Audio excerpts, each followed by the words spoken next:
Tá, continuação do vídeo anterior. Tava já 10 minutos e eu não queria que ficasse mais longo ainda. Eu já pequei, né? Pego como qualquer pessoa. E eu lembro que eu fazia parte da igreja. Eu era bem novinha. Eu tinha o quê? Acho que eu não tinha nem 19 anos ainda. Eu cheguei em São Paulo com 17 anos. De 18 para 19 anos.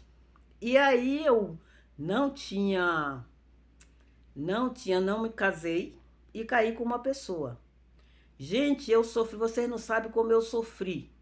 Vocês não sabem como eu sofri. Aí eu não quis mais ir para a igreja porque eu sentia vergonha de Deus e dos irmãos, tá? Eu não fui na igreja. Fiquei uns 6 meses sem ir na igreja. Porque o pecado, irmão, o pecado ele machuca a gente. Ele faz a gente sofrer.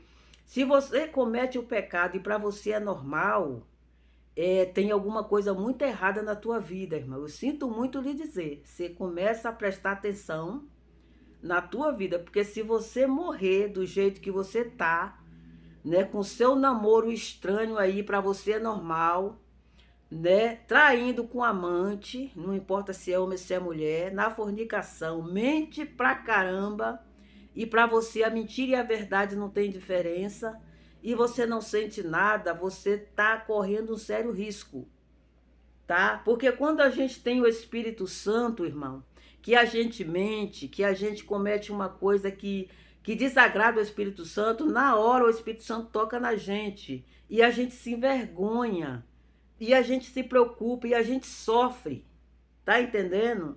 Se você não consegue sentir nada com o pecado, o Espírito Santo não está na tua vida. Não tá, porque se tivesse, você não estaria aí amigo do pecado, entendeu? Então, aí fiquei muito triste, aí 6 meses depois eu voltei, morrendo de vergonha. Aí a irmã, minha irmã, você tinha sumido, o que que aconteceu? Aí eu contei para ela assim, mas não era para você sumir, agora que era para você ficar na igreja para a gente te ajudar. Mas comigo é assim que funciona. Teve outra vez também, isso já tem o que, uns 8 anos, mais ou menos, né? E aí eu tava com uns colegas de trabalho e eu tava com muita raiva de algo que alguém falou de mim por trás. E eu fiquei muito nervosa, fiquei revoltada. E aí falei para essa pessoa que me contou, né? E eu falei, disse isso, mas aconteceu isso e isso, e contei algo que eu não deveria ter contado. E como eu tava com muita raiva naquele momento, né? Eu nem me dei conta do que eu tinha feito, né? Era algo particular da outra pessoa que eu não tinha que ter contado. Eu falei com raiva e errei feio, né? Tudo bem. Aí fiquei, quando foi a noite eu fui dormir e sonhei que eu estava num apartamento, né? Não era aqui na minha casa, eu morei em apartamento, mas não era aqui. E eu não era eu, só soube que era eu depois. E aí estava escuro e eu só via uma sombra. Aquela sombra se movimentava, não dava para saber se era homem ou se era mulher. Essa sombra pegou uma galinha e jogou pela janela. Aí a galinha desceu com as asinhas assim abertas. E desceu. Eu digo, meu Deus do céu, aí acordei e fiquei pensando. Eu digo, aquela galinha, aquilo é fofoca. E a fofoca é alguém tá falando mal de mim. E a fofoca já saiu pra fora, porque a pessoa jogou pra fora. Meu Deus do céu, eu rio agora, gente, mas eu não. Até pouco tempo atrás eu não contava. Ninguém sabia disso. Eu não contava pra ninguém que eu tinha vergonha. Agora o Senhor já me perdoou, eu conto. E aí eu digo, Senhor, eu preciso saber quem é essa pessoa que tá falando mal de mim, que absurdo. E aí fiquei. Aí um dia, não lembro quantos dias, 2 dias eu acho, depois, eu ajoelhei e tô orando e pedindo, Senhor, fala comigo, mostra pra mim quem é a pessoa que tá fazendo fofoca.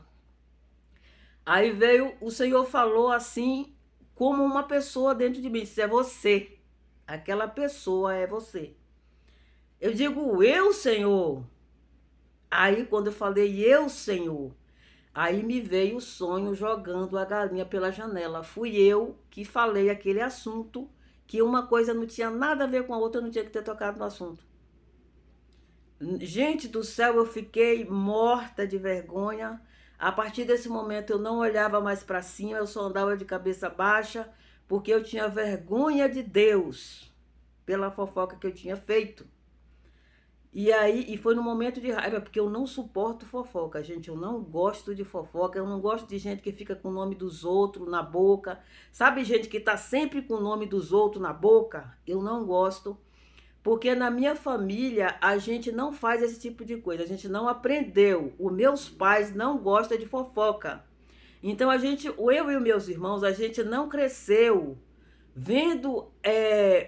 A gente não aprendeu porque a gente não via meus pais fazendo. A memória que eu tenho dos meus pais era trabalhando, trabalhando, trabalhando o tempo todo. É isso que eu tenho na minha mente. Eu não lembro da minha mãe fazendo fofoca. Então a gente não aprendeu a fazer isso.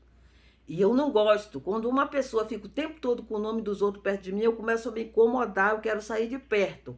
Eu só fico perto da criatura se não tiver jeito. Né? Por exemplo, um colega de trabalho que você tem que aguentar.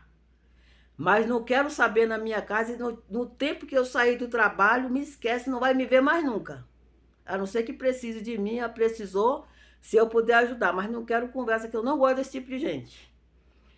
Então eu fiquei ali, e aí eu fiquei, me humilhei, pedi perdão, né? Confessei, falei com as pessoas que eu tinha falado, que era, né? E me ajeitei. Mas eu fiquei assim, 3 dias eu não levantava a cabeça.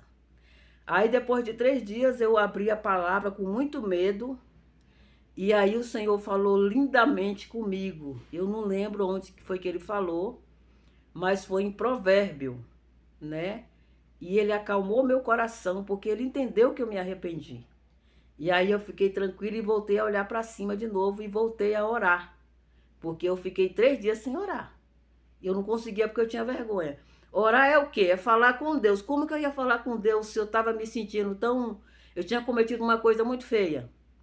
Então, meu irmão, você toma muito cuidado, tá? Reveja seus conceitos, tá bom? Porque pecado não é brincadeira, tá? Não acostume com o pecado. Não é porque o povo se acostumou aí fora que é normal para eles, que tem que ser normal para você. E não é só para quem frequenta a igreja, não, tá? Não é só para quem frequenta a igreja, não. É para todo mundo.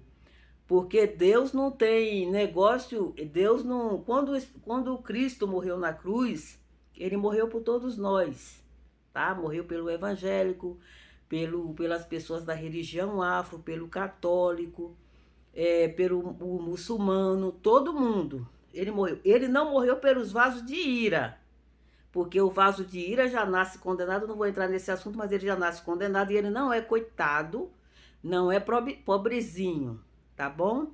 Mas para isso, para a gente ter essa remissão de pecado através do sangue dele que ele derramou na cruz do Calvário, a gente tem que lutar para ser uma pessoa íntegra, não pode acostumar com o pecado, tá? E lute, porque o nosso tempo aqui na Terra tá acabando, viu?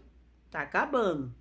Então você toma cuidado. Agora mesmo eu tô aqui, a gente está caminhando, é porque as redes sociais estão mantendo a gente bem distraído, né? É muito TikTok, é muito Facebook, é muito... E a gente não está se dando conta do que está acontecendo, né? Mas a gente está caminhando aí para um colapso mundial e não tem para onde correr, não tem para onde correr, a gente vai ter que passar. Esse biscoito aqui, ó, eu gosto muito dele, de maisena. Faz pouco tempo, não tem tanto tempo, que eu comprei e ele era de 200 gramas, não sei, não lembro. Ontem quase que eu caio para trás. Eu cheguei lá e ele diminuiu de tamanho. Tem umas rosquinhas de leite também que eu gosto muito. Então teve um tempo que eu comia muito essas rosquinhas. Eu digo, lembrei das rosquinhas, fui comprar. Quando eu cheguei lá, ela também tinha diminuído. Tudo tá diminuindo de tamanho, irmão. Daqui a pouco vai ser o café, vai ser o arroz, vai ser o macarrão, vai ser tudo. O açúcar. E sabe por que isso está acontecendo?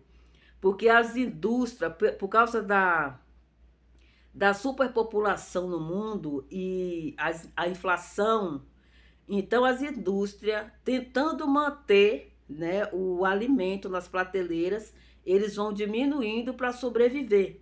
O empresário mesmo, ele sabe o que está acontecendo no mundo. Mas o povão não sabe, porque o povão está distraído no celular e não sabe. E o povo brasileiro, então, é que não sabe mesmo. Porque nós somos muito distraídos. Daqui a pouco está chegando aí carnaval, né? E ninguém se prepara para o fim, ninguém está nem aí. E é como diz lá na palavra, vai ser todo mundo prego de surpresa, assim como foi no dia de Noé, né? Assim como foi no dia do dilúvio. Então toma cuidado, meu irmão. Toma cuidado porque a coisa é séria, viu?